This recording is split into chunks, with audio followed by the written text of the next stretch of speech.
Hello everyone, my name is Alejandro Ibarra, and for vlog 2, I will be discussing the elements of classical mythology within the contemporary films Black Orpheus and Pan's Labyrinth, and connecting them to the various theories that we learned about this week.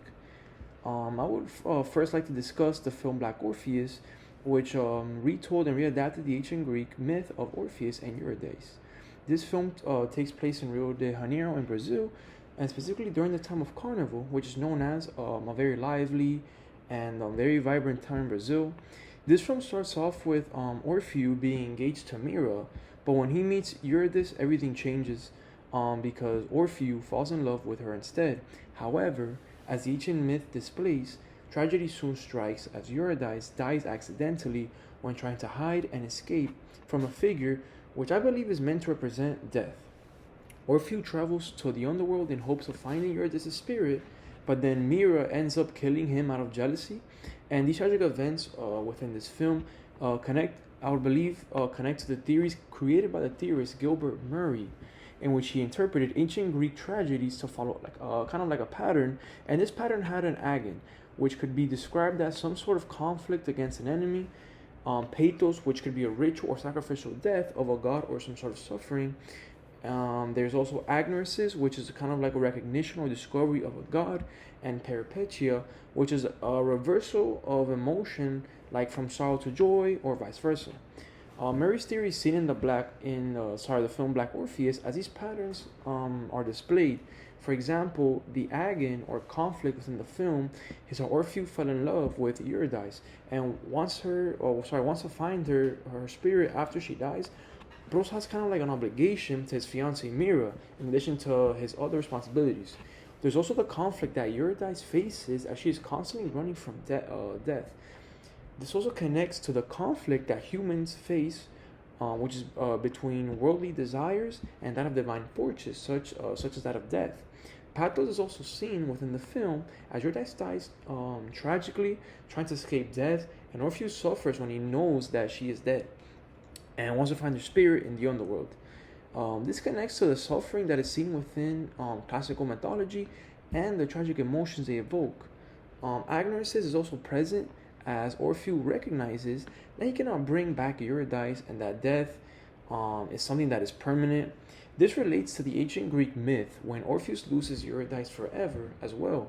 The peripetia that Murray also proposed is also within the film, as there are moments from joy to sorrow, such as in the beginning with Orpheus falling in love and Eurydice tragically dying, and then from sorrow to joy when Orpheus also tragically dies and then reunites with Eurydice after death. So these elements of myth and ritual are to show the connection between tragedy and divine or spiritual forces, and how things like death are inevitable. There are also some film techniques within the film that help with communicating the meaning of it, such as one example is the music during the tragic scenes.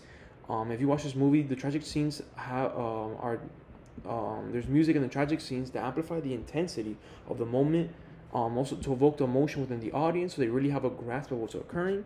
And the film also had cinematography which combined the vibrancy and modernness of the carnival in Brazil by including rich colors, showing the joy in the carnival, showing everyone's happiness throughout the film, but also using camera framing and movement to show the chaos that is occurring as the story of the film unfolds. And then the second film that was used to show classical mythology within contemporary films was Pan's Labyrinth, which is a film set in Spain following the Spanish Civil War and a young girl named Ophelia. Ophelia finds a labyrinth and meets a creature named Faun, who tells her that she is the lost princess of the underworld, and in order to be in this role, she has to complete 3 tasks. However, everything around her starts to become very dark and violent, and by the end, Ophelia has to make a difficult decision, which has to do with the lives of others and her morals. However, she makes the right decision, and this was the last thing that needed to be done for her to be princess. And this kind of connects to the theorist F.M. Cornfort's theory, as he proposed that myths are ways to explain the unknown, such as aspects of life, death, and morals. Ophelia uses both myth and fantasy in order to handle the chaos and cruelness that she endured in the fascist world she lived in.